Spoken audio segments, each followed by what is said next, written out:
As of the making of this video, there are IDF forces in Gaza City, slowly approaching and moving westward. Um, Obviously, by the time you watch this video, something wholly different can happen, but the main point here is that since October 7th, the Arab-Israeli tensions have landed itself to this kind of final home stretch that a lot of people predicted early on. That in Israel's stated goal to end Hamas, part of that, or actually most of that, ends with control and occupying not only the West Bank but Gaza City in itself. You know, words that have been tossed around to describe the situation are the only appropriate thing left to do, the only solution, as well as words like genocide, and there's a forced extermination that's going on. And while you can watch people who are probably 10 times more educated than me talk about those types of things, I want to talk about the concept of Zionism. And I know this is a heavy topic. I previously spoke about Israel-Palestine, though I will admit I didn't really give too many opinions because I thought it would be useless, since one, I felt uneducated, and two, I didn't feel like I have the right answer. But I've recently this semester started taking up a history of Israel class, and more specifically the rise of Zionism as well as Arab-Israeli tensions. And to me, I find it very fascinating. I think this is a situation like no other in world history. Coming from an Indian background, the land of Jammu and Kashmir are similar in the sense where it's a very disputed land territory that was once meddled with and partitioned over by the British, and that has resulted in conflict to this very day. But that pales in comparison in terms of the complexities and intricacies of what's going on currently in the Middle East. I find it very interesting that Zionism is being treated the way that it is now in America, right? I've had conversations with my friend where left wing and right wing proponents are increasingly moving to a side of anti-Israel. But I think it's one thing, a distinction that should be made is most left-wing proponents who are against the Israeli government are, their ideology is born out of a reason to have humanity, a humanitarian effort for the Palestinian people. Whereas I feel the right wing, who has taken against Israel, is more concerned about the U.S.'s involvement. Why are we spending so much money in Israel? Why are, AIPAC funding so many of our politicians? I don't understand. Are they really that much of an ally? Things of that nature. And I find that kind of interplay kind of interesting, because now you have people like Nick Fuentes, who is probably the most alt-right person on the internet, preaching the same exact things as Hassan Piker, a very left-wing socialist who has, said probably some of the most despicable things, in my opinion, on the internet, given his notoriety, but both of them coming to the same conclusion that there is a genocide going on, or, Palestine is the rightful heir to that land. I guess the reason why I titled this video Morality of Zionism is this basic idea of what is Zionism, right? Everybody's got their own definition. Most people will tell you who are against the Israeli government say, I'm not anti-Semitic, I'm anti-Zionist. But if you really think about Zionism, that in itself is a whole different category that should not be meddled with by the current actions of the Israeli government. I'm going to say it right here. In my opinion, I think October 7th obviously was horrible, and those hostages are not probably going to be freed anytime soon, unless Israel proceeds with an invasion of the current scale. However, the current measures of the Israeli government, indiscriminately bombing hospitals, schools, all that kind of things, etc., kind of perks my ears, to put it lightly, raises my eyebrow to be like, okay, this is teetering on the side of this is not healthy, right? And I think if you actually think about the history up until this point, there is no incentive, I feel, for the Israeli government to protect the lives of Palestinian civilians. One less Palestinian civilian is unfortunately one less problem, or at least one less potential problem for the Israeli government. It's much more easier to deal with a population that's much less. I mean, that's just basic numbers, right? But my definition of Zionism is this idea that the state of the region of Palestine there deserves to be a Jewish state, a Jewish homeland. A lot of people compare Zionism and Israeli immigration to settler colonialism, where they come in, occupy the area, and then gain power, whatever, and assert their dominance, right? Something loosely, you can meddle with the strict definitions and the finer details, but that's kind of what settler colonialism means for a lot of people. But by those very definitions, you can argue that the Arab inhabitants who came to the land post a Jewish exile also had similar ideas, right? Based on the history I've learned, based on the history that I've read, trying to account for all sides and all that kind of stuff, there was no such thing as a Palestinian sovereign state. It was merely occupied as a region from different empires, from the Assyrian to the Babylonian to the Persians to the Romans to whatever.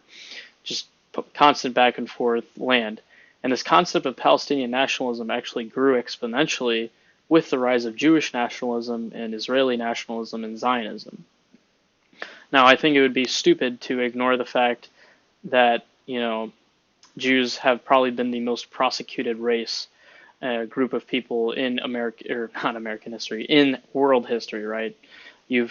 Most people who settled in Israel did not do it in terms of a conquering sort of mindset or even a religious mindset. If you actually look at the Torah, the idea of bringing the Jews back to the land of Israel, the Holy Land, was said to be a messianic thing where the Messiah would lead the people back to the land.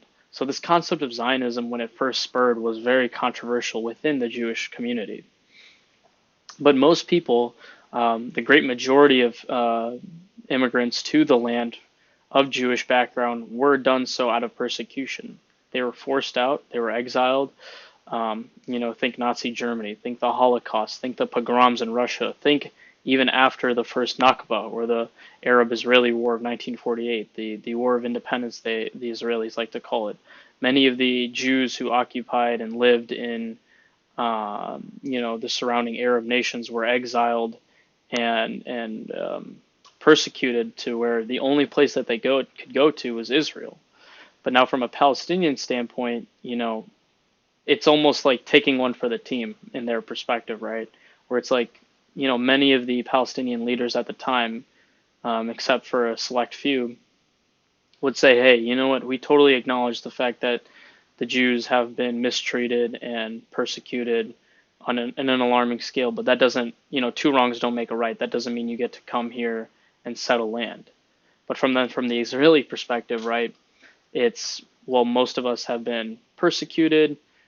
We have ancestral claim to this land in the sense where our ancestors, our culture, all spawned in here and all developed and cultivated here. And, we used to occupy this land until we were exiled ourselves and forced to disperse across Europe and the Middle East and in many cases America. So you can kind of see where this interplay happens because, I don't know, this might be a controversial opinion, but I think the concept of Zionism and Palestinian statehood both present logical, fair arguments. That's why I started this video by saying that this is a very unique situation in the sense where both sides, there's no clear objective in my opinion. I really don't think so. Obviously, people will probably disagree with me like hell in the comments, which is fine. But I think there are both very good reasons as to why both sides lay claim to the land. So, would I label myself a Zionist? I don't know. I don't really think that. I mean, in the sense where I feel like Zionism is a term delineated for people who are a part of that history or a part of that land, the movement, the immigration. Like, they're the people who get to decide what it means to them, right? I think it would be stupid that an Indian American kid from Chicago like me should be able to throw around these words and identify with these words when I have zero affiliation for that history, right? I mean, it's still important, obviously, for me to learn and everybody to learn about these things. But I think meddling with labels, especially from my standpoint, is kind of useless.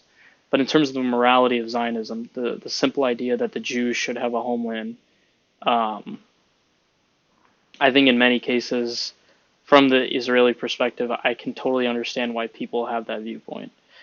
Um, I think I'm going to wrap it up here.